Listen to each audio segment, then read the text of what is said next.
Donc bon, let's go. Ce sont les témoignages de donc 2 hommes transféminins. Transgenre. Transidentité. Trans. Moi ça m'intéresse, hein, parce que le truc des castrats, je connais pas tant le sujet que ça en vrai. Ça m'intéresse, je vais voir ce qu'il dit. Le débat fait rage dans notre société. Les opérations ont lieu tous les jours. Et il y a des gens qui se battent pour détruire le corps des enfants. Ablation de la poitrine, des ovaires, de l'utérus et même de la pomme d'Adam. Leur but, c'est de génocider les personnes trans. Pourtant, dans une lointaine époque, il y avait une mutilation. Trop stylé les castrats. Ouais. Moi je pense qu'on aurait pu leur éviter d'être des castrats aussi, tu vois. Qui était vraiment reine, la castration. Boum. Mais après c'est vrai qu'il y a un truc mythique en fait. Tu sais, il y a un truc genre un peu fantastique en mode tu castres quelqu'un pour qu'il ait une voix aiguë. Genre c'est badant de fou, mais ça en fait presque, je sais pas, des personnages mythiques, je sais pas comment dire. Au 18e, il y avait des chanteurs qui se coupaient les couilles pour mieux chanter et ils étaient hyper androgynes. Bah oui. Et c'était des figures populaires un peu. Oui. Ouais, dans l'opéra et tout, ouais. Castrat égale les premières vedettes. Après, ça peut s'étendre aux eunuques janissaires. Les janissaires, ils avaient les couilles, on leur enlevait la bite. T'es sûr de ça? Les janissaires, ils étaient castrés. Ça m'étonnerait quand même. Il y en avait beaucoup. Et après, les eunuques, oui, c'était un lord. Genre. Beaucoup de jeunes hommes en ont été victimes. Et cette chose que l'on considère tous comme une atrocité redevient commun. Tu serais surpris de voir la fâcheuse tendance que l'histoire a de se répéter. Reste bien jusqu'à la fin, tu comprendras l'effrayante réalité qui se cache derrière tout ça. Mais du coup, j'essaye de comprendre si c'est un gars qui est ironique ou qui joue sur les paniques morales sur les trans là. Je sais pas qui c'est justement. Si la vidéo te plaît, abonne-toi. Pourquoi on coupait les testicules? Par nature, les hommes et les femmes sont différents. Leur corps commence à changer pendant l'adolescence. Et à une certaine période, entre le 15e et 19e siècle, on voulait des hommes adultes qui n'ont pas mu. Et Ilyes, on dirait pas un peu d'Iggy de Fer? Maintenant que je sais quelle tête il a. Je vais dire ça maintenant. Maintenant, ça y est, Diggy Sphere fait partie de mes références. Je vais pouvoir, oui. Et à une certaine période... C'est une meuf. Je vous dis ça juste parce qu'il a les cheveux longs, hein. Entre le 15e et 19e siècle, on voulait des hommes adultes qui n'ont pas mué. C'est sous l'influence de la testostérone que le corps... Oui, il a la classe de ouf. Et Diggy Sphere dans le chat, là, s'il est encore là, les gens... il y a des gens du chat qui sont flottés de fou. Diggy Sphere, il est flotté de fou, frère. Change. L'adolescence, c'est passer d'un corps enfant à un corps adulte. Cette période est très compliquée. Pour beaucoup, on se sent mal dans son corps. Et c'est là où certaines personnes dans le monde moderne dans lequel je vis vont expliquer à ces adultes en devenir que s'ils se sentent mal, c'est qu'ils sont pas nés dans le bon corps. Mais ça, j'y reviendrai plus. Mais personne j'en ai marre. En fait, ça me saoulait, je vais devoir réexpliquer des trucs. Y a pas d'adultes qui proposent ça. Y a pas d'adultes. Y a très peu d'enfants qui ont accès à des soins en hôpital. Et les adultes font attention, ils font des... Déjà, c'est des études en mode bac+12 et tout, des pédopsychiatres et tout en hôpital. C'est des gens comme ça qui s'occupent de ces enfants-là, en fait. Alors des fois, oui, il y a des diagnostics hâtifs et tout ça. Et souvent, c'est plus lié aux conditions de l'hôpital qu'à la question trans elle-même, en fait. Parce que rappelle que quand il y a eu un peu des problèmes qui sont arrivés en Angleterre, bon, à savoir qu'une partie de ce qui est arrivé, c'est pas clair, hein. L'affaire Kerabel et tout ça, là, c'est pas clair, parce que c'était aussi un appel d'offres de la part d'un cabinet d'avocats en Angleterre qui cherchait une victime à défendre de transition de genre et tout ça. Si vous, en gros, attendez, je vais mieux résumer. Kerabel, en gros, c'était un peu l'affaire en Angleterre liée à la détransition, où c'était une meuf qui s'est présentée comme avoir été un mec trans à l'époque. Les médecins lui ont donné son traitement. En fait, ils ont accéléré le processus un peu rapidement et finalement, elle regrettait et elle attaquait en justice l'hôpital, la clinique Tavistock, qui l'avait fait transitionner. Et en fait, les TERF à l'époque s'étaient réjouis d'une victoire politique, selon elle, qui était la fermeture de la clinique Tavistock en Angleterre, parce que, pour mauvais traitement, des enfants qu'on amenait à transitionner et tout ça. Enfin bref. Sauf que c'est complètement faux, c'est une fake news, parce que la clinique fermait, en tout cas le service transidentité fermait, parce que c'était l'un des seuls en Angleterre, et que donc tout le monde dans le pays devait faire énormément de routes pour aller dans le même hôpital. Le service était surbooké, donc en fait ils le ferment pour réouvrir 5 antennes différentes réparties sur le territoire. J'appelle pas ça une victoire politique pour les TERF, hein, mais elle préfère le présenter comme ça. Voilà. Mais du coup, oui, sur le truc de les médecins invitent les enfants à transitionner, ce qui s'est passé à Tavistock était lié au fait que le service était surbooké et qu'il y avait beaucoup trop de demandes et que les médecins ils étaient sur les genoux pour ça. Donc quand ça se passe bien, dans de bonnes conditions, il y a déjà moins de diagnostics foireux, effectivement. Et je suis désolé, mais statistiquement, les gens qui regrettent des opérations de, je sais pas, liposuction pour perdre de la graisse ou alors des tatouages, il y en a énormément par rapport à des gens qui regrettent des transitions. Hein. Pourtant, on n'interdit pas ces choses-là, donc bon.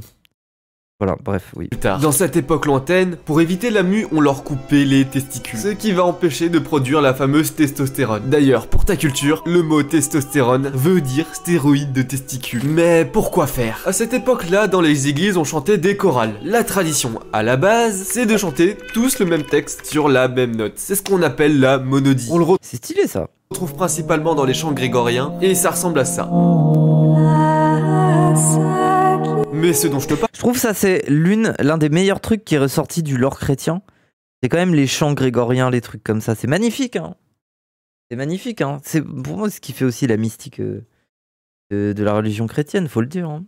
C'est l'opposé. Au fil du temps, on a rajouté des voix différentes pour au final le standardiser et en arriver à 4. Basse, ténor, alto, soprane. On appelle ça des tessitures. Ça veut dire que certains chantent à des hauteurs différentes. Très très important. Tout le monde a une note différente. Quoi? Tu comprends toujours pas? Attends, je vais te montrer.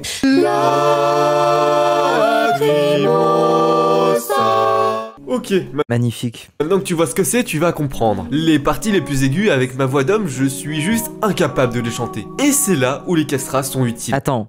Lacrimosa. Ça va, je m'en sors, non? Me coupez pas les couilles. Moi j'y tiens un peu. Hein? Quoi? Pourquoi on n'utilisait pas des femmes? Pour ça, il faut différencier deux choses. D'un côté la musique sacrée, d'un autre la musique profane. À l'instant, on était dans la musique sacrée. Et dedans, les femmes ont juste pas le droit de chanter. Et Tu tiens la note et je tiens à mes couilles. pas non plus ailleurs en fait. Pour beaucoup, c'est la preuve du patriarcat. Un système qui opprime. Sauf que, désolé, mais c'est un peu plus complexe. Tu sais sûrement que les prêtres font vœu de chasteté. Ce qui veut dire qu'ils n'ont pas le droit à la sexualité et à la vie de couple. Et pour une femme, c'est pareil. Elle n'a pas le droit d'avoir quelque chose relative à sa sexualité. Au sens très large. Parce que dans les considérations de l'époque, chanter c'est sensuel. Selon saint Paul, Ah. chanter c'est se mettre à nu. C'est dévoiler son âme. Ah ouais, c'est sexuel genre pour eux. Et dedans, les castrats récupèrent le poste. Par contre, ils ont droit de chanter que dans les églises. Interdiction qui va pas être respectée bien longtemps. Mais s'ils chantent pas à l'église, c'est pour chanter où? Et c'est là qu'on arrive à la musique profane. En gros, ça veut dire tout ce qui est pas religieux. Mais Oh là là, c'est-à-dire la fête. C'est-à-dire la fête foraine. Non mais moi, tu vois, ouais. Musique profane. C'est dommage, hein. On n'a pas beaucoup de traces en fait de ce que ça pouvait donner et tout. J'aurais trop aimé, hein. ça veut surtout dire... Pour moi, la musique profane, c'est la musique dans la ville de Witcher 3, là, où ils ont des petites flûtes. Moi, j'imagine ça tout le temps maintenant, ça y est. Hein. J'ai trop joué à The Witcher 3. Hein. C'est... pendant qu'il y a un mec qui te vole ta bourse, là. dire opéra. Tout à l'heure, je t'ai donné une vague fourchette temporelle. Mais en réalité, là, on est dans l'époque baroque, celle de Bach et Handel. Et à ce moment, l'opéra est nouveau. Les compositeurs vont même écrire des rôles pour les castrats. Apparemment, les femmes n'avaient pas le droit de chanter aussi, mais c'est pas ce qui les empêchait de le faire. On oublie trop souvent de parler du rôle le mieux payé, soprano, donc la voix la plus aiguë. Homme ou femme. Mais c'est pas suffisant pour expliquer les castrats, parce que pendant longtemps ils se sont côtoyés, ça veut dire qu'ils avaient quelque chose en plus. Et pour chanter les parties aiguës, il y avait d'autres concurrents, les jeunes garçons. Mais c'est marrant ça, parce que soprano, on est d'accord qu'au niveau adjectif, ça veut aussi dire virtuose, tu vois, aujourd'hui. C'est aussi un terme qu'on utilise pour parler de virtuosité. Je sais pas. Ils ont l'avantage d'avoir un timbre spécifique, mais Ah bon? Mais oui, non? On est d'accord, quelqu'un dit ah c'est un soprano, c'est un peu genre un talentueux, tu vois, genre plus maestro. Non, maestro ça veut dire autre chose, non? Ténor? Non, le ténor du barreau, genre je sais pas. Hein. Confond avec maestro? Je crois pas. Hein. Je crois pas. Moi je pense à mafieux. Oui, je pense à ça aussi. C'est un type de voix. Oui, je sais, ils viennent de le dire. Soprano de la finance. Bah oui. C'est un terme mafieux. Ça veut dire quoi? C'est juste le nom d'un... Vous dites ça ou alors c'est juste le nom d'un film? Confond avec Gabagool, je crois. Pas du tout. Merci The Good Coco, merci beaucoup. Maestro de la finance. Ok, bon, maestro, je suis d'accord. Vous m'avez convaincu, ça y est. Pour moi, soprano, c'est quelqu'un de carré. Mais il y a un adjectif, ça veut dire quelque chose aussi. C'est le mieux payé dans la mafia, comme il a dit. Ah, c'est ça, un soprano, c'est la personne la mieux payée dans la mafia? Un ténor, c'est quelqu'un d'important. Pour moi, soprano, c'est un Marseillais. Ben oui. Oui. J'y pensais aussi. Pourquoi il s'est appelé soprano, tu vois? Bref, ok. Une fois 12 ans passés, il n'y a plus de carrière. Les contre-ténors. J'ai menti en disant que ma voix d'homme pouvait pas chanter les aigus. En réalité, si, mais faudrait utiliser ce qu'on appelle la voix de tête, qui ressemble à ça. Ah, les contre-ténors, c'est voix de tête.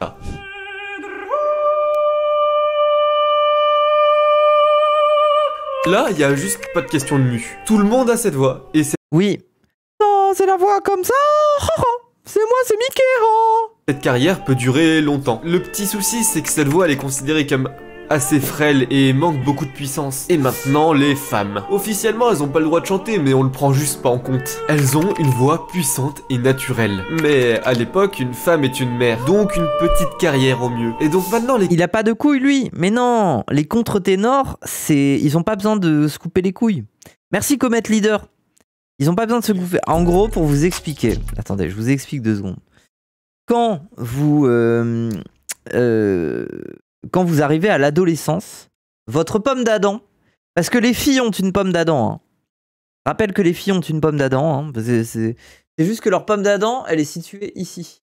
Genre, elle est au niveau... En fait, elle est haute. Elle se voit pas parce qu'elle est sous le niveau de la peau de la gorge, en fait. Elle est plus là. Et en fait, quand l'adolescence arrive, celle des garçons grossit et descend. Et elle se retrouve à peu près au milieu. Voilà. Et ça, c'est un des trucs qui est en partie responsable du fait de rendre la voix plus grave. Et d'ailleurs, quand on fait du travail de modification vocale, là, quand t'es trans, un des exercices, c'est de réussir à placer sa pomme d'Adam plus haut pour transformer un peu... alors, je sais plus exactement sur quel paramètre ça fonctionne. C'est pas une histoire de pitch, c'est une histoire de débit d'air un peu. Enfin, c'est ça. En fait, il y a 2 choses importantes qui sont pas du tout liées à la hauteur de la note. C'est le débit d'air et c'est la caisse de résonance que tu as ici dans le ventre. Dans le ventre, dans le bus ou alors ici. Et en fait, ce qu'on appelle une voix de tête, c'est quand la personne remonte sa pomme d'Adam et fait vibrer principalement sa tête et son cou, quoi. Et peut-être un peu le début du buste. Mais du coup, ça donne un peu ce truc-là. En fait, quand vous parlez comme ça vous fait une voix de tête. Voilà. Comme quand Ota, il faisait du GTRP. Voilà. En gros. Et la voix de tête, en fait, oui, c'est... Mais après, c'est magnifique à l'opéra, hein. D'habitude, une voix de tête, c'est un peu ridicule. C'est la voix de Mickey. La voix de Richie Thibault. Mais c'est magnifique quand c'est maîtrisé comme ça, oui. Moi, justement, je trouve ça, c'est dommage. Voix frêle, manque de puissance. Moi, je trouve ça a de la puissance de fou, hein, mais bon. Oui. Castrats. Mais qu'est-ce qu'ils ont vraiment de plus? Un petit larynx et une grosse cage thoracique. Ce qui veut dire beaucoup de puissance, avec un timbre particulier. Et aussi une très grande carrière. Voilà, et la différence des castrats, c'est qu'ils n'ont pas besoin de faire un exercice, de remonter leur pomme d'Adam, de gérer leur résonance. Ils n'ont pas besoin d'être en voix de tête. Ils manquent pas de puissance. En fait, ils peuvent chanter à coffre déployé, en quelque sorte, tout en ayant une voix qui reste aiguë, en fait. Donc, ils n'ont pas ce problème-là. Et du coup, bah oui, ça donne quelque chose d'unique, en fait, en termes de voix. Ils sont entraînés depuis tout. Ça existe encore. Je crois qu'il y en a encore. Mais je crois qu'ils sont en fin de vie, hein, les castrats. Je crois qu'il doit rester des castrats. Mais ils sont sur... Enfin, ça n'existe plus. Il n'y en a plus de nouveaux qui apparaissent, hein, je crois. Ou alors, c'est parce que ils n'ont pas été castrés pour cette raison. Mais c'est des personnes qui avaient eu un problème de castration. Ou alors, je sais pas, moi, ça peut être des personnes intersexes aussi, c'est possible. Mais ils sont tous morts, je crois. Moi, je suis sûr qu'il doit en rester, mais ils doivent avoir 80 piges, tu vois. Voilà, ils sont en voie de disparition un peu, oui. Puis de toute façon, est-ce qu'on en a encore besoin? Maintenant, on a des vocodeurs, des trucs et tout. Il me semble que la dernière personne castra est décédée récemment. Ah, possible du coup, ok. Mort en 1922, le dernier castrat connu. Non, mais c'est pas possible, il y en a d'autres. Mort en 1922, c'est sûr qu'il y en a d'autres. C'est pas possible. Attendez, on parle du 19e siècle? C'est l'époque où il y a des castrats? Et le dernier qui meurt en 1922? C'est pas possible. Ça veut dire que, genre... Bref, oui. C'est très ancien. Moi, je suis sûr qu'il y en a encore. Hein. C'est pas possible, il y en a encore. Hein. 21 avril 1922, la mort d'Alessandro Morecci, passé en postérité en qualité de dernier castrat. On ne sait pas en quelle année le jeune garçon de Compatri, né d'une grande famille catholique, eut droit à l'opération fatale. Ok. Bah, c'est sûrement avant son adolescence, j'imagine. Mais moi, je trouve que c'est pas possible. C'est peut-être le dernier castrat connu, mais il y en a eu d'autres des castrats. Bref, ok, bon. Ça tombe, c'est vrai. Petit, c'est lui. Attendez. On va écouter. C'est le seul où on a un enregistrement. Ah, j'ai déjà vu sa tête.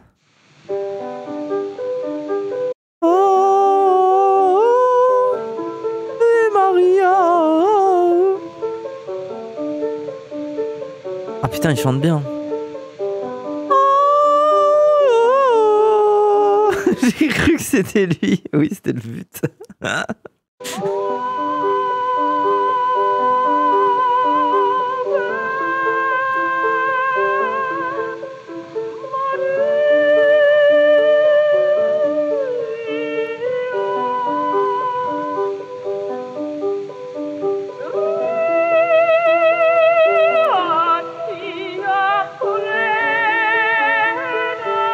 Et c'est là que tu sens la différence, parce qu'en fait, tu sens qu'il est capable de mettre du coffre et de la profondeur sur quelque chose qui apparaît comme une voix de tête. C'est ça qui est perturbant. C'est-à-dire, au début, j'étais pas convaincu, j'étais en mode, oui, bah c'est comme une voix de tête. Et là, vous entendez le ah comme ça. En fait, là, il met de la profondeur, mais normalement, quand t'es en voix de tête, tu peux pas mettre une profondeur comme ça dans une voix comme ça. Ça veut dire que c'est vraiment sa voix, tu vois.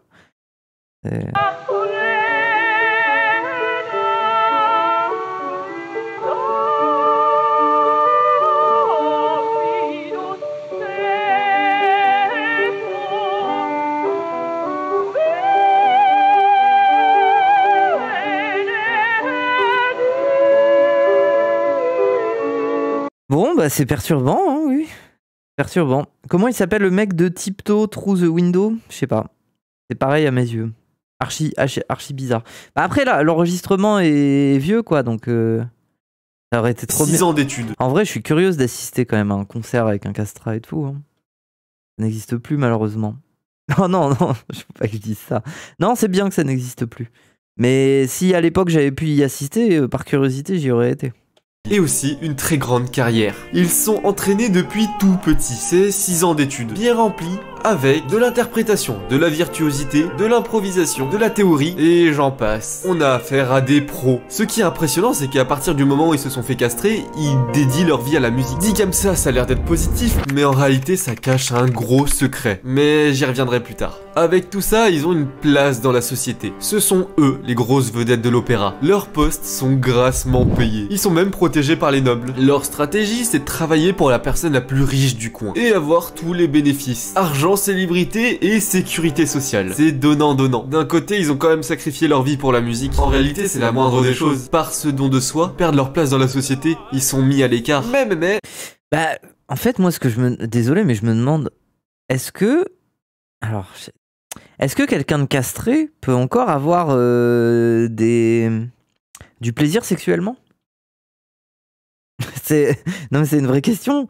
Genre, je pense que personne ne pourra répondre, mais... Oui. Bah, il reste tout ce qui est prostate, machin et tout. Mais est-ce que ton moignon de bite, tu peux te frotter avec, genre, je sais pas, la prostate?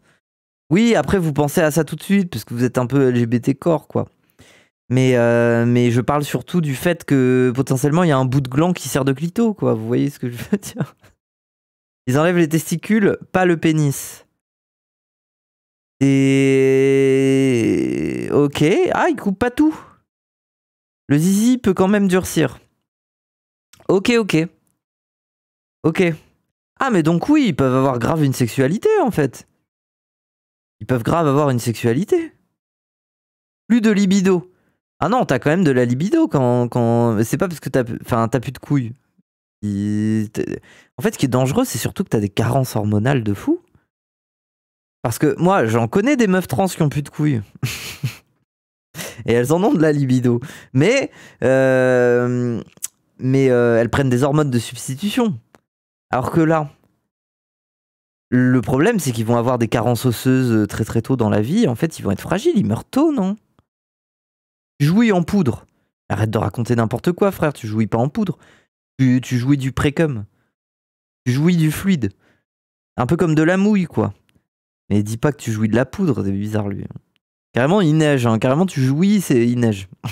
Ils ont le droit à quelque chose d'assez particulier, de coucher avec n'importe qui, homme ou femme. Sur ce coup-là, l'église s'en fiche complètement, ce qui est assez rare. Mais vu qu'ils sont incapables de se reproduire, les femmes ne prennent pas de risque de grossesse. Comment est-ce qu'on sait tout ça? Une lettre que l'on attribue à Con Phillips, dans laquelle il y a écrit ça. Les eunuques bien informés savent répondre à leurs désirs, et mieux satisfaire que les vantards fanfarons, dont le pouvoir de plaire à la gente féminine expire trop vite. Tandis que Farinelli résiste jusqu'au bout. Ah ouais, il est endurant, hein. Non mais c'est intéressant du coup, ok, on leur enlevait que les couilles. Mais ça c'est bien de le dire quand même, parce que les gens ont trop l'impression... Moi j'avais vraiment l'impression qu'on leur enlevait tout. Que c'était plat quoi, que c'était comme des Barbies, comme des poupées. Le Farinelli mentionné à la fin, c'est juste le castrat le plus connu de toute l'histoire. C'est vraiment la rockstar de son temps. On pourrait se dire qu'il se laissait aller à toute la débauche, mais en réalité pas du tout. Il était très pro, et refusait tout ce qui pouvait impacter sa voix. Donc pas de drogue, ou presque. Il y a bien une exception. L'opium. Bah oui, mais les opérations de castration étaient illégales. Et pour les endormir, c'était plus facile avec de l'opium. Sinon, c'était en serrant la carotide très fort. Au choix. Là où notre société actuelle permet de prendre en charge les transitions, c'était une autre époque. Mais... Hein? Mais pourquoi il fait des parallèles avec la transition? Tu sais, tu pouvais parler de castrage, genre, je comprends pas. Bon, on a un témoignage sur leur vie sexuelle. Bien sûr, il faut pas oublier que les sociétés changent, et il faut bien prendre le temps de tout remettre dans son contexte. Même si, évidemment, ce sont des hommes, les castrats restent quand même bien ambigus. Leurs rôles dans l'opéra sont tantôt masculins, tantôt féminins, ce qui crée des réactions bien différentes. D'un côté l'admiration, de l'autre la crainte. Tout ça découle naturellement du fait qu'ils ne peuvent pas avoir d'enfants, ce qui, à cette époque, est très mal vu. Quand un castrat se marie, l'église désapprouve totalement. Tout ça, ça reste encore joli et mignon, mais évidemment, il y a beaucoup de dérives. Non mais surtout, nous, quand on parle des castrats, ou quand on parle d'autres trucs un peu spé, on dit pas que c'est les trans d'hier. On dit juste que, dans la société d'avant, il y avait potentiellement des rôles de genre un peu spécial. Mais ça veut pas dire qu'on veut à tout prix en faire des personnes trans, en fait. Je comprends pas, en fait, ces avis-là. C'est juste une manière de dire, mais regardez, en fait, la société, des fois, elle était pas si binaire, c'était un peu complexe. Oui. On l'a bien compris, un castrat, c'est un jeune homme à qui on lui coupe les bijoux de famille. Mais jeune, c'est quel âge? L'idée, c'est que ce soit avant la puberté. Ce qui veut dire qu'on castrait avant 10 ans. Je dis ça comme si de rien n'était, mais je sais pas si tu te rends compte. 10 ans. J'espère que pour tout le monde cette information est assez choquante. Mais oui, 12 ans max. Pour ceux qui ont du mal à se rendre compte, un enfant par définition ça... Mais après, imagine, tu t'y prends un peu trop tard et il reste bloqué dans le moment où il mue. C'est-à-dire que toute sa vie, il va parler comme ça. Hein. C'est horrible. Fait des mauvais choix. Bah oui, il est en train d'apprendre. Donc on considère qu'un enfant n'a pas assez de recul pour choisir par lui-même. Du moins avant 18 ans, c'est le principe de majorité. Et donc cet enfant, on va le castrer. Mais où sont les parents? C'est eux les véritables responsables. Parce qu'ils sont conscients de ce qu'ils font à leurs enfants. Et ils les privent d'avoir une vie normale. Mais il est bête, hein. Les parents, ils étaient très heureux, hein. Parce que quand t'avais un bon gamin, là, c'était une famille de pauvres. T'avais un gamin et il y a quelqu'un qui vient et qui lui dit « Oh, il chante bien, on peut en faire un castrat. » Mais en fait, ton enfant va avoir une belle vie.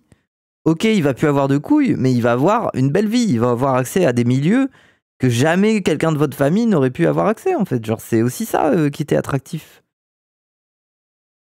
Voilà, et puis limite, ils vendaient l'enfant, quoi. Limite, il y a moyen que ce soit des enfants qui parfois soient vendus, quoi. Je crois qu'en Chine, c'était le cas. Les castrats chinois, ils n'ont rien à voir avec le chant. Le chant, hein. Il me semble que les castrats, c'est ceux qui s'occupaient de l'empereur. Ça parle de nuque. Ouais. Mais du coup, en fait, c'était une ascension sociale, en fait, pour certains. société. C'est quand même vachement proche des cirques. Les castrats sont des bêtes de foire. Pour arriver à l'opération, la stratégie c'était de prétexter une chute à cheval et qu'il fallait opérer tout de suite. Ah oui, la justification est nulle. Mais pourquoi ils font ça? C'est triste, mais la volonté derrière tout ça c'était de sortir de la pauvreté. Voilà. Même avec tous les points négatifs, ça reste une porte de sortie. La vie est dure et s'il faut sacrifier un enfant pour ça, certains sont prêts à le faire. Ah oui, quand t'as vu 15 mômes, tu peux bien en faire un. Il y en a un, il peut bien faire castrat, c'est bon là.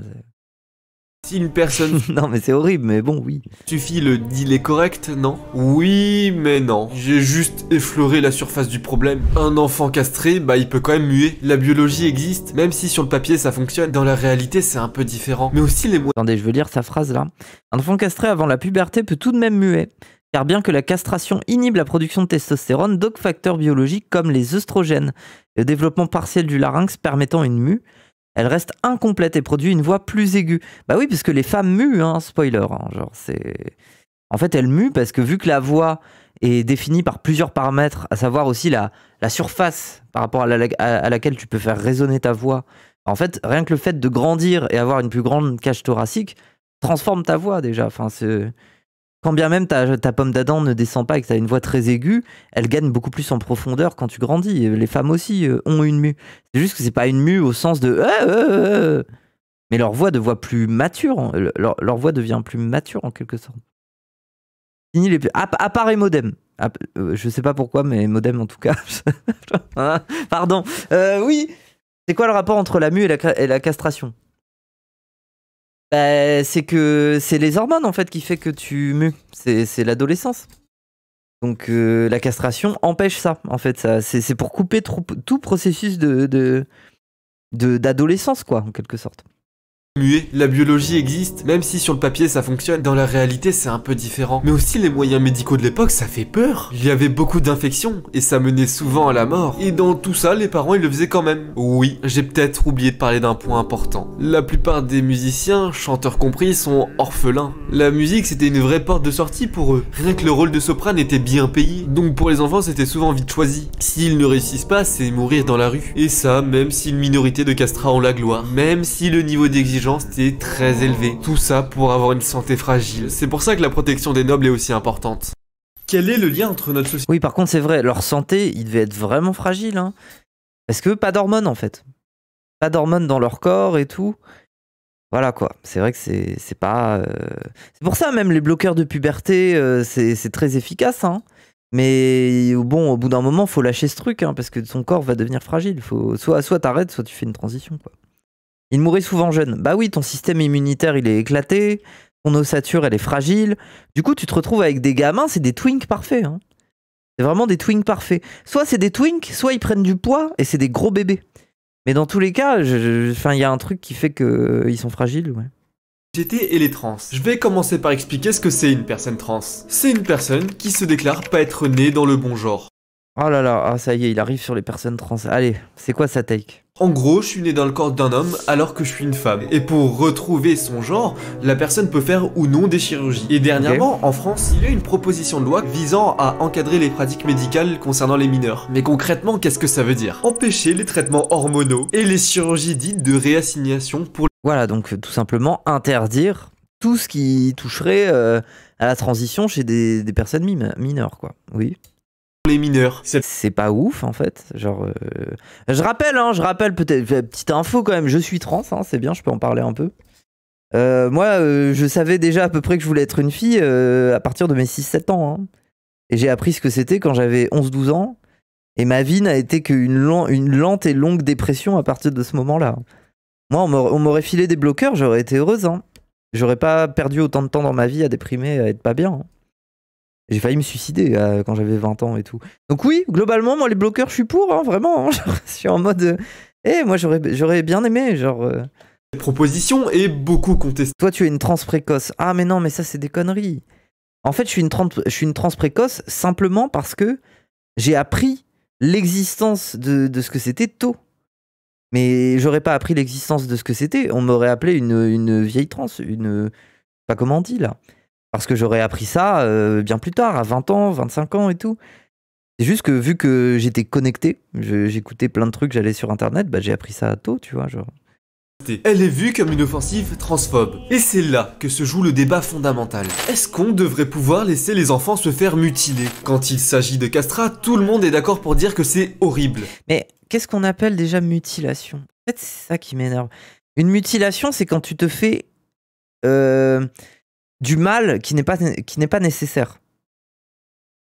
Et dans ces cas-là, qu'est-ce qu'on appelle une mutilation? C'est-à-dire un tatouage est une mutilation? Faire percer les oreilles comme tu l'as fait est une mutilation? Genre, je sais pas, au bout d'un moment, c'est ton corps. Quand tu sais ce que tu veux faire avec, tu le fais, tu vois. Genre. Et rappel aussi, les enfants n'ont pas d'opération avant les 18 ans, en fait. Il n'y a pas d'opération de réassignation sexuelle avant 18 ans. Ça n'existe pas, en fait. Bref, je sais pas.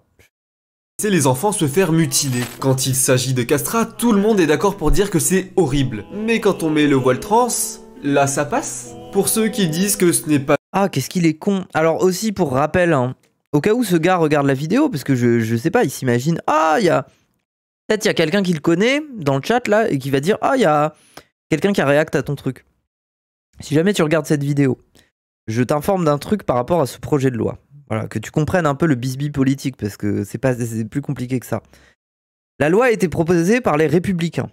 Les Républicains sont liés notamment au milieu de la Manif pour tous. Donc ceux qui étaient contre le mariage homosexuel à l'époque. Voilà, donc beaucoup de catholiques assez, comment dire, intégristes en quelque sorte, assez rigoristes. Des gens comme ça. Donc voilà, c'est un peu ce milieu-là qui propose la loi. La loi, elle est passée au Sénat, mais globalement, elle avait peu de chances de passer à l'Assemblée. Pourquoi ? Parce que il y a un rapport de la Haute Autorité de Santé, qui est une institution qui vise à former des études sérieuses pour observer ce qui se passe dans certains milieux médicaux, scientifiques et tout ça.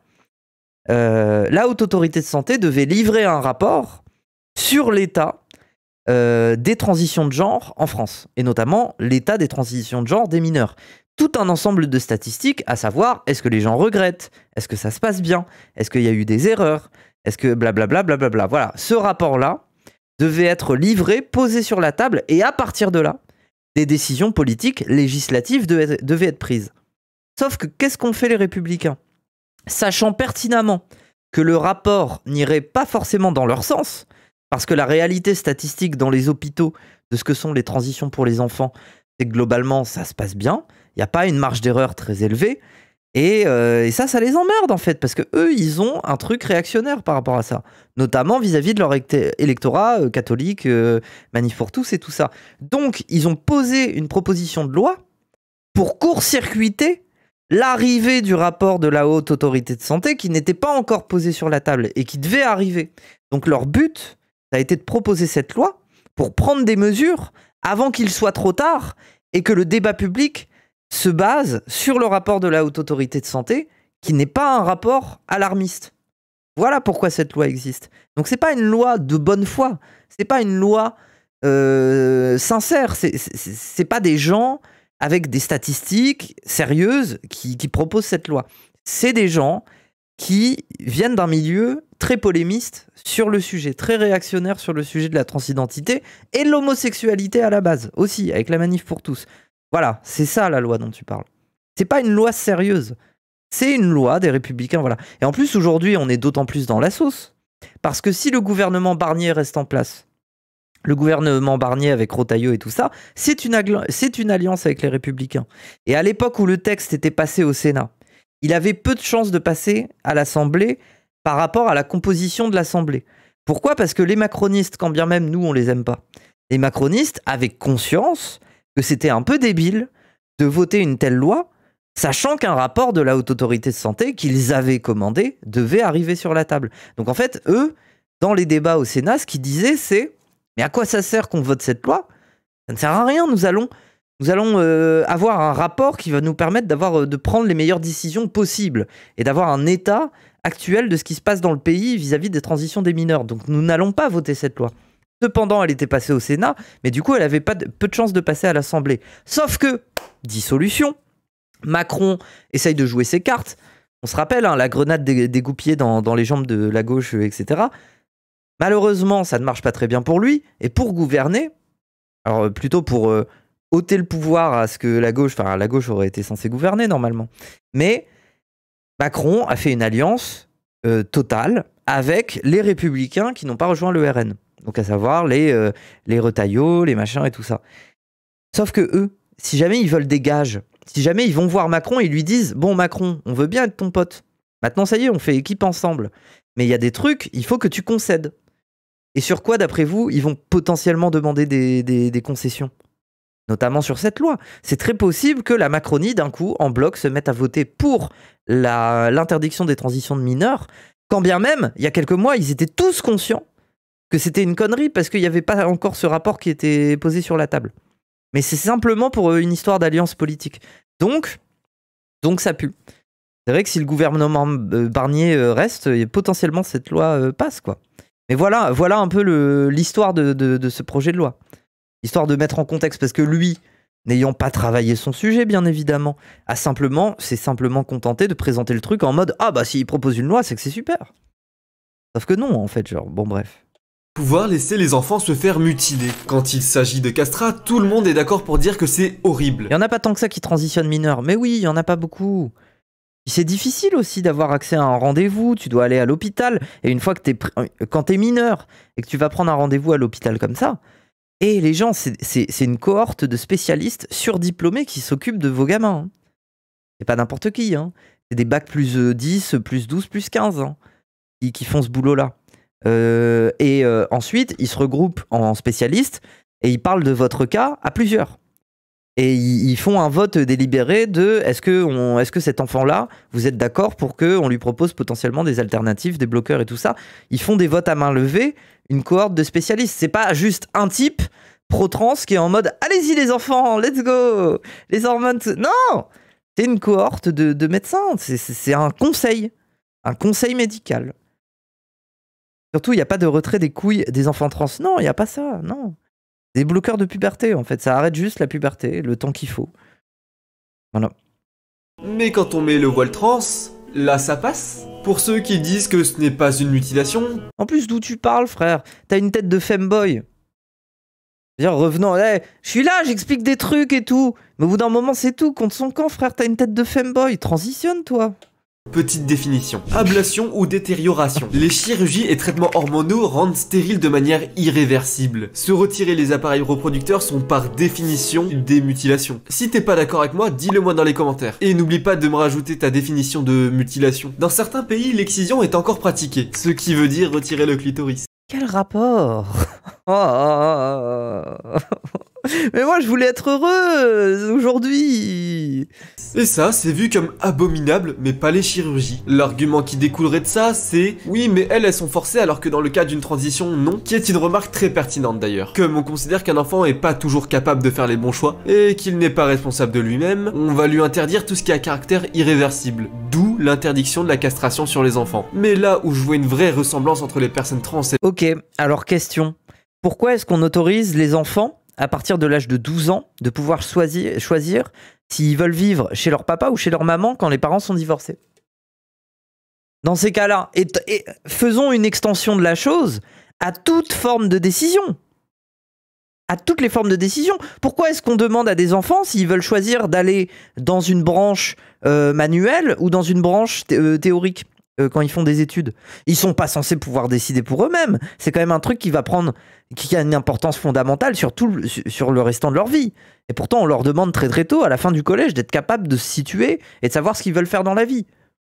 Dans ces cas-là, pourquoi est-ce qu'on leur... Pourquoi? Vraiment, genre, c'est... Mauvais exemple, très souvent, les juges se fichent de la vie des gamins. Ah non? J'ai été dans cette situation. Hein. Quand j'ai eu 12 ans, j'ai demandé à ce que mon père ait la garde. Ça a été une très très mauvaise idée. Parce qu'en gros, j'ai demandé pour 2 raisons à ce que mon père ait la garde. Première raison, j'étais persuadé qu'il me soignerait du fait d'avoir envie d'être une fille.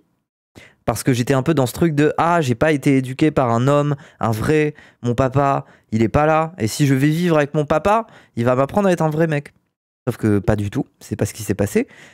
Deuxième pire idée, c'est que... Enfin, deuxième mauvaise raison, c'est que, comment dire, il avait plus d'argent que ma mère, et c'était aussi ça, hein. Moi j'étais en mode, ouah, vivre chez ma mère c'est dur, elle a vraiment zéro thune, j'en ai marre de manger des pâtes au beurre.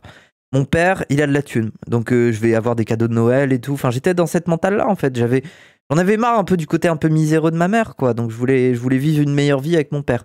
Et troisième chose, dans cette idée de ah, il va m'éduquer à apprendre à devenir un mec et tout ça, je pensais aussi au fait qu'il m'éduque à la dure. Mais ce que j'avais oublié, c'est juste qu'il était violent en fait, et que c'était pas une histoire d'être éduqué à la dure. Et mon père globalement est violent. Donc, je me suis juste pris des claques et des coups pendant 1 an. J'ai tenu 1 an. Hein. Je suis allé vivre avec lui, j'ai tenu 1 an.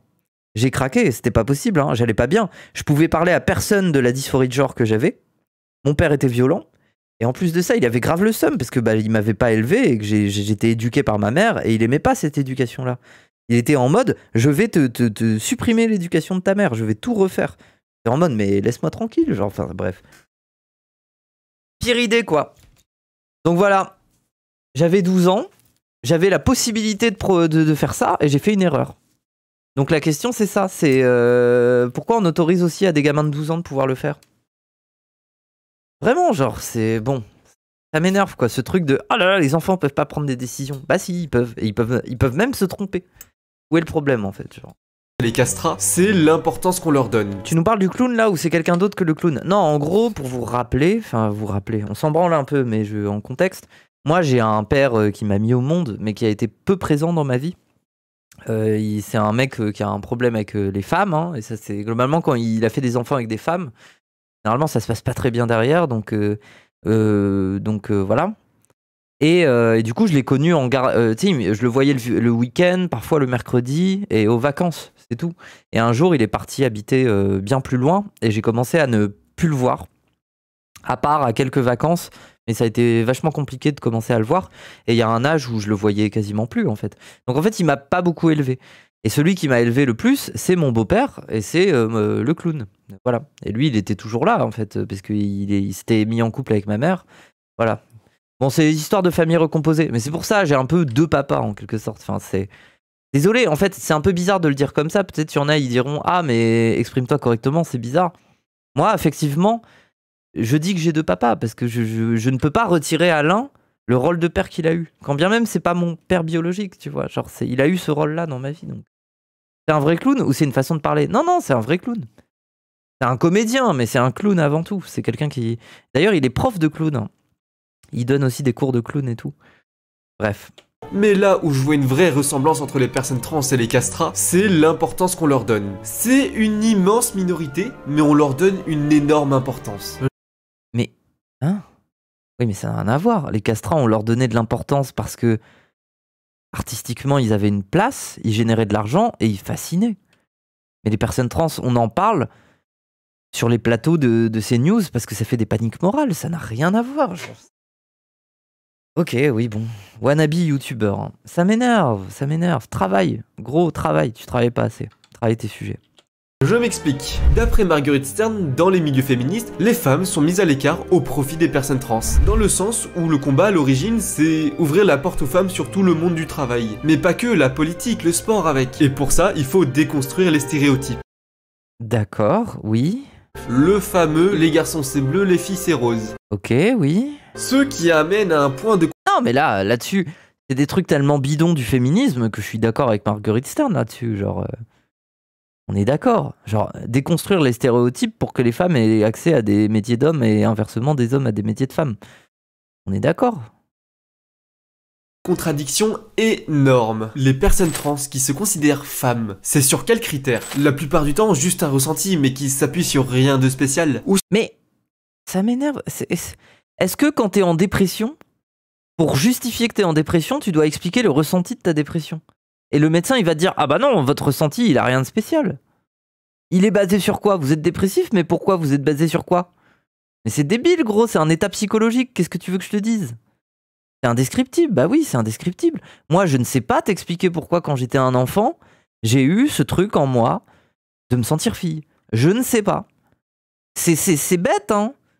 Et moi, quand j'avais 6 ans et que j'étais trop heureux de demander à ma petite sœur de me prêter son pyjama pour dormir et que je m'habillais en princesse, je ne sais pas pourquoi. Je ne sais pas. Je ne sais pas. Je n'ai jamais compris. Mais au bout d'un moment, c'est pas une histoire de comprendre ou pas, c'est une histoire de vivre. C'est qu'au bout d'un moment, c'est juste... si tu le fais pas, tu vis pas. T'as envie de crever, en fait. T'es pas bien dans ta peau. Donc tu le fais. Mais c'est tout. En fait, il y a des choses dans le monde, on ne les comprend pas. Il y a des choses, on ne les comprend pas. Même, par exemple, la schizophrénie. Il y a plein de choses dans la schizophrénie qu'on comprend pas. Alors, je peux pas rentrer dans le sujet tant que ça. Mais faut avoir conscience quand même qu'il y a beaucoup de choses qu'on ne comprend pas. Et c'est pas pour faire un parallèle direct entre la schizophrénie et la transidentité au sens de maladie mentale, hein, c'est pas ça que je veux dire. C'est que il y a des choses chez l'être humain, que ça soit psychologiquement, au niveau de son corps. Par exemple, le cancer, on ne sait pas. On essaye de le soigner à peu près, mais on ne comprend pas toutes les raisons qui poussent les cellules d'un corps à se retourner contre le corps. On ne comprend pas ça. On ne le comprend pas totalement. On comprend des facteurs aggravants, mais on ne sait pas vraiment pourquoi le processus a lieu, en fait. On ne comprend pas vraiment le processus. C'est pour ça, notamment, qu'on a du mal à le soigner. Donc, je sais pas, moi, ça me tue, en fait. Pourquoi est-ce que, pour des tas d'autres sujets, les gens sont d'accord pour dire « Ah bah, on sait pas », et peut-être que l'avenir nous le dira. Et pourquoi, sur la transidentité, on peut pas se dire ça, en fait? Pourquoi est-ce que les gens ne peuvent pas se dire ça? Qu'est-ce qui les touche profondément chez eux à un point où ils n'arrivent pas à comprendre que c'est potentiellement un sujet où on ne comprend pas encore aujourd'hui pourquoi? Peut-être demain on comprendra, peut-être pas, mais c'est tout. Il y a des choses comme ça on ne comprend pas. Et ça ne veut pas dire que les personnes ont tort, en fait. À quel point ça te dérange? Je sais pas. Sinon, sur le critère qu'une femme a les cheveux longs et aime les poupées, ce qui est totalement à l'encontre des stéréotypes de genre. Dans l'idéologie trans, le genre est une construction sociale, et ces gens se battent contre ça. What exactly is a woman? Well, for me, it's actually a really simple answer, and that's a person who identifies as a woman. But what are they identifying as? As a woman. But what is that? Mais tu sais ce qu'est une femme, frère. Ah, ça m'énerve. As a woman. Mais si on est trans, soit on s'exprime à travers, soit on s'exprime sur rien. Regardez, par exemple, un beau gosse. Il y a des gens, ils vont dire « Eh, toi, t'es BG de fou !» Je pourrais très bien leur dire « Mais ça veut dire quoi, BG ?» Et ils vont dire bah, « Je sais pas, t'es BG. » Dire « Décris-moi BG. » C'est quoi, en fait? Donne-moi une essence de ce que c'est être BG. La personne est en mode « Je sais pas, genre, t'es BG, en fait. Genre, dans le contexte, selon mes critères, je te trouve BG. » Il n'y a pas besoin de m'expliquer ce qu'est l'essence d'être un BG. C'est une construction sociale. Qu'est-ce que c'est qu'être un beau gosse? Qu'est-ce qu'on appelle un beau gosse? Ça tombe selon les cultures, selon les lieux, selon les époques. C'est pas la même chose, un beau gosse. C'est pareil pour une femme. Une femme, c'est pareil. Ça dépend de ce qu'on qualifie de féminin. Ça dépend de ce que sont les attitudes reconnues comme étant féminines. L'ordre social qui fait qu'on attribue à une femme le fait d'être une femme. C'est pareil. C'est ça qu'on appelle une construction sociale. Précisément, c'en est une parce que le caractère est mouvant. Une femme des années 50, elle est jolie parce qu'elle est hyper maigre. Une femme des années 2010, elle est potentiellement jolie parce qu'elle a un gros cul, comme une Kardashian. Enfin, les critères évoluent. C'est ça qui fait que c'est une construction sociale. C'est pas plus compliqué que ça. Et c'est pas une manière de nier le fait qu'il y ait des femelles et des mâles, avec des zizis et des chattes. C'est pas la question. Bref. En fait, je dois reparler des bases. Ça me frustre. Mais c'est bien, peut-être il y en a certains qui s'intéressent dans le chat, hein, je sais pas. As a woman. Mais si on est trans, soit on s'exprime à travers, soit on s'exprime sur rien, en fait. Sans pouvoir définir ce qu'est une femme, on peut pas lutter pour... Mais tu ne peux pas définir ce qu'est une femme toi-même. Tout ce que tu vas me dire, c'est oui, un individu de sexe féminin. Ok, bah alors explique-moi pourquoi elles mettent des robes, pourquoi est-ce qu'on associe, je sais pas moi, les bas coutures à la féminité. C'est quoi la féminité? Explique-moi ce qu'est la féminité et en quoi elle a quelque chose d'inné. Explique-moi. Explique-moi ce qui fait qu'une femme, parce qu'elle a un utérus, doit mettre des robes. Explique-moi ça. Ou contre les femmes. C'est là qu'interviennent à nouveau Marguerite Stern et Dora Muto, qui elles ont une réponse toute simple à qu'est-ce que c'est une femme. La réponse est simple, un humain femelle, tout simplement. Mais non. Oui, parce qu'elles réfléchissent pas. Dans cette définition, elles excluent les femmes trans. Oui, et elles sont qualifiées de TERF, et par extension transphobes. Parce que oui, leur but à elles, c'est de protéger les femmes. Et là aussi, Oh là là, ah, ça me fait plaisir, les petites miniatures là, regardez. de TERF, et par extension transphobes. Wouh. Parce que oui, leur but à elles, Allez hop, petite miniature. Elle était bien celle-là comme miniature, hein. J'avais pris du plaisir un peu. Les Lumi qui cuisinent les deux terfs. Elle m'avait fait kiffer à faire. c'est de protéger les femmes. Et allez, hop, petite miniature de Joe là, une daronne versus Ternemuto. Ça fait plaisir, hein. Ça fait plaisir de voir son travail reconnu. C'est très bien. Et là où c'est ironique, c'est qu'elles se font rejeter des cercles féministes par des femmes. Juste parce que dans leur démarche, la biologie est importante. Ce que je veux illustrer avec ce point, c'est que dans ces communautés, les personnes trans sont très mises en valeur. Jusqu'à même éclipser tout le reste. De la même manière Mais non, c'est faux. C'est faux. que les castrats D'ailleurs, j'arrête pas. Moi, ce que je dis, c'est de faire attention d'ailleurs. Moi je dis ça pour les meufs trans. Quand vous êtes en contact avec des milieux féministes de meufs cis, faites gaffe à ne pas trop être radicool. C'est pas parce que vous avez une paire de couilles et que vous êtes un peu plus queer que des meufs cis que d'un coup leur féminisme c'est plus un sujet très intéressant parce qu'un peu trop normie. Les gens, c'est quand même 51% de la population et elles se bagarrent alors qu'il y en a plein. Enfin, on leur mène la vie dure, hein. Il y en a encore plein qui se font encore tabasser par des mecs, il y en a encore plein, elles peuvent pas sortir de chez elles, elles sont mariées de force, enfin, c'est une réalité, hein. Moi, à la limite, c'est ce reproche-là que des fois que je fais, c'est que je vois chez certains LGBT cette tendance à se dire ouais, ben nous, on est vraiment différents, on est vraiment marginaux, et les autres, les meufs trans, là, féministes, les meufs cis féministes, ouais, c'est normie, quoi, c'est normie. Mais gros, je veux dire, c'est cette personne, en fait. Cette personne, désolé, mais elle parle à beaucoup plus de monde. Faut le reconnaître aussi, enfin, c'est une lutte, enfin, c'est important, genre un peu de sororité, justement. Bref. avaient À la limite, moi, c'est ce reproche-là que j'ai à faire, mais c'est faux. Par contre, dans les milieux féministes, dire que les meufs trans sont mis sur un piédestal, les mecs trans, les meufs trans, c'est pas vrai. Des fois, il y a un effet de fascination. Mais ces meufs-là, elles sont dans leur truc, elles sont dans leur lutte et tout, enfin, c'est... Alors que la personne a une egg énergie de fou, ça me tue sa vidéo soit transphobe. Ah ouais, alors moi je pense que là, là on est sur une erreur. Hein. On est sur une erreur. Hein. C'est comme l'époque du fou allié. Non mais j'espère qu'il va se tromper. Franchement, si tu vois cette vidéo, moi je t'en veux pas. Hein. Il y a plein de gens, ils comprennent rien au sujet. Ils tombent sur Marguerite Stern, Dora Muto qui font les plateaux de télé. Et ils se mettent à... Franchement, moi, c'est... Si tu peux changer d'avis, ça me ferait plaisir, en fait, parce que c'est triste, un peu, genre... Tu sais, on n'est pas méchant, on mord pas en premier. Hein. sont très mises en valeur, jusqu'à même éclipser tout le reste. De la même manière que les castrats avaient tellement d'importance que les autres rôles n'étaient presque pas considérés. Depuis le début, je parle de castrats au passé, et j'espère ne jamais avoir à en parler au présent. Mais c'est qu'il y a une bonne raison. Les... Et en plus, moi, son truc, c'est que... En fait, il fait un parallèle entre castrats et trans. Mais je pense que tu demandes à des personnes trans si les castrats, c'est bien. Elles te diront non, en fait. Parce que personne n'est pour forcer des gens à avoir une identité de genre ou un rôle social qu'ils ne veulent pas à la base. C'est pas le projet, en fait. Le projet, c'est pas de forcer des gens à ne pas être heureux parce qu'on les met dans une case de genre ou un rôle social qui est pas ce qu'ils auraient aimé. Justement, ce qu'on préfère, ce qu'on demande, c'est que les gens aient la liberté de le faire s'ils le désirent. C'est tout. Le ton qu'il utilise, c'est abusé quand même. Oui, bah oui, mais après, voilà, c'est un jeune, hein, voilà.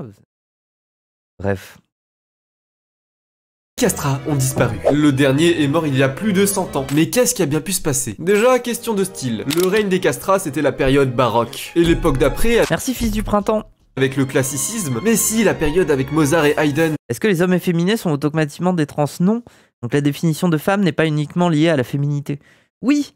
Et en fait, moi c'est ça aussi qui est fascinant, c'est que moi, je maintiens aussi que, ce qui est complexe, hein, c'est qu'un mec efféminé, convaincant dans son domaine, est peut-être plus attractif pour un mec hétéro qu'une meuf butch. Genre, c'est là qu'on arrive à la question même de ce qu'est la féminité et la masculinité. C'est ça qui est complexe même en termes de sexualité.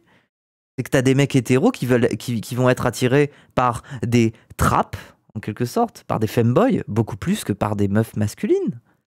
Et quand bien même, ils te diront que, ah bah oui, mais eux, ils préfèrent les chattes, ce qui est la reproduction, les... Non! Au fond, ce qui fonctionne sur eux, c'est la féminité. C'est un ensemble de codes.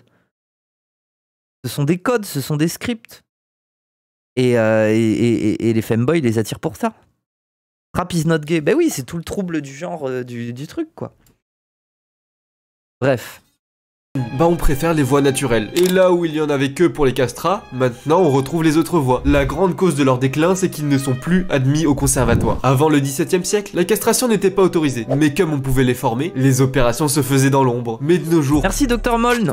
si on pouvait en avoir, est-ce que ça serait vraiment utile? Si ça venait à se produire, on pourrait avoir des enregistrements de castrats de qualité. Parce qu'on en a des enregistrements, mais la qualité est un peu douteuse. Est-ce que l'attirance concerne forcément la sexualité? Bah, je te conseille d'être attiré par la personne avec qui tu veux baiser. Généralement, c'est mieux, non? Ça, c'est la trace sonore qu'on a de leur voix. Et aussi, avec la médecine, ils auront moins de chances de mourir prématurément. Il faut savoir que beaucoup de rôles dans l'opéra ont été écrits pour des castrats. Mais faute d'en avoir, on les remplace maintenant par des contre-ténors. Mais à la base, ils sont juste pas faits pour ça. Les castrats pourraient faire une carrière musicale comme à l'époque, mais dans notre monde moderne, seul petit problème. La musique classique, c'est plus que c'était. Et encore moins l'opéra baroque. Mais peut-être qu'ils pourraient la refaire revivre. Ah, ça me tue, les jeunes youtubeurs qui veulent tout whip in, là. La musique classique, c'est plus que c'était. Le jazz, c'est finito. Oh, gros. Mais en fait, c'est juste qu'aujourd'hui, il y a tellement de musique et tellement de gens qui peuvent poster des trucs que ça a été noyé par toute la culture musicale. Mais ça existe encore de fou, en fait. Genre, les conservatoires ne ferment pas, hein. Oui, il est expert en tout, enfin, vraiment. Après, je vais pas commencer à... Je vais pas commencer à le juger là-dessus, je suis streameuse, moi aussi je donne des mauvais avis et des fois le chat me tombe dessus en mode t'as tort. Et oui, alors c'est tout, c'est comme ça. Et fais un peu gaffe quand même quoi, genre, je sais pas, mais bon. Mais vraiment moi je sais pas. Moi il y a un truc qui m'énerve dans cette génération de jeunes youtubeurs et tout. Tu sais c'est vraiment les Ami Story, les machins, c'est juste il faut se filmer, il faut parler d'un sujet et faire que des whip-in. Que dire des trucs en mode la masculinité disparaît, c'est la fin du monde, notre génération est foutue. Enfin, c'est que des trucs comme ça. Eh gros, vous avez l'impression d'être des génies, vous êtes assistés par ChatGPT pour faire vos trucs, quoi. Lisez des bouquins, instruisez-vous, quoi. Avoir des hot takes, oui, c'est ça. Tout ça, il faut déjà pouvoir les entraîner. Génération CNews, mais oui, c'est pour ça, moi je suis en mode go stopper de bander sur les zoomers aussi, hein, parce que tout ça c'est des zoomers aussi. Hein. Et ils sont débiles au dernier degré, frère. Faut pas oublier qu'eux aussi, ils peuvent être potentiellement matrixés par ces news, des trucs réactionnaires, ne rien comprendre à tout ça, avoir l'impression d'avoir des avis merveilleux sur le monde, alors ils viennent à peine de sortir de l'œuf. Et c'est bon, ça m'énerve aussi. Opéra baroque. Mais peut-être qu'ils pourraient la refaire revivre. Mais avant tout ça, il faut déjà pouvoir les entraîner. Bah oui, mais à l'époque, ceux qui s'en chargeaient, c'était les grands maestros de Naples. Et c'était eux le summum de la musique. Et eux, ils avaient les connaissances pour les former. À moins de retomber sur un traité ou de repartir de zéro, les deux seraient compliqués. Faire une carrière de classique, c'est tellement compliqué. Toutes les heures à pratiquer pour presque pas de rémunération. Il y a bien les zoomers se tirent de débilité. Ah, mais moi, ce genre de vidéo me rend anti-zoomer. Genre, je suis désolé, mais... des stars, mais ce sont tellement des minorités. Après, la solution, ce serait peut-être de lâcher le classique pour aller vers la pop. De nos jours, les voix féminines deviennent de plus en plus graves, et les voix masculines de plus en plus aiguës, avec d'un côté Rihanna et Zao Sagazan, et de l'autre Maroon 5 et Mika. Et ça... Ah ouais, donc, ouais, oui, c'est vrai qu'il y a une tendance à ce qu'elle soit plus... Vraiment, genre, oui... C'est un vrai mouvement social, avec tous les mouvements... Un vrai mouvement social. Non mais c'est bon, je rigole. J'essaye même plus d'argumenter, je rigole, c'est tout. De déconstruction du genre, le rôle de chacun s'inverse. Force est de constater que c'est très flagrant dans la musique. Alors le prochain castrat a tout intérêt d'aller dans la pop. C'est là où il aura le plus de chances de vivre confortablement. Mais toi, est-ce que tu serais prêt à avoir des castrats? Ça se trouve, le prochain c'est même toi. Et pour ça, si tu as pour but de t'améliorer en tant que musicien, je te conseille de cliquer sur le premier lien dans la description. Mais bon, je sais qu'on a trop tendance à regarder le passé avec les yeux modernes. La question de la mutilation des enfants est un gros sujet actuel, et il mérite qu'on lui donne de l'importance, pour pas que ce soit dans l'ombre. La liberté d'expression doit rester importante, même et surtout si on n'est pas d'accord. Dans cette vidéo, j'ai présenté des points avec lesquels je ne suis pas forcément d'accord, et ah oui, bah j'espère. C'est là que j'ai besoin de toi. T'avais l'air un peu quand même d'accord avec les takes transphobes, hein. Donne-moi ta vision des choses. Discutons. Il y a que en discutant... Non mais ça aussi c'est les zoomers. Ils font des vidéos où ça se sent que c'est leur avis. Et après, derrière, à la fin, ils sont en mode disclaimer, je suis pas forcément d'accord avec tout. Oui, gros, en fait, tu sais juste pas si ce que t'as dit est vrai, donc t'as pas envie qu'on t'attrape la veste. Voilà, c'est. Et en écoutant qu'on pourra se comprendre. Alors que tu sois pour ou contre, laisse-moi ton avis. Et si la vidéo t'a plu, abonne-toi.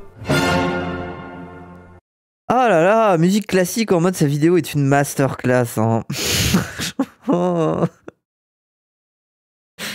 Après, ça m'a fait rire. Mais attendez, je regarde un peu sa chaîne.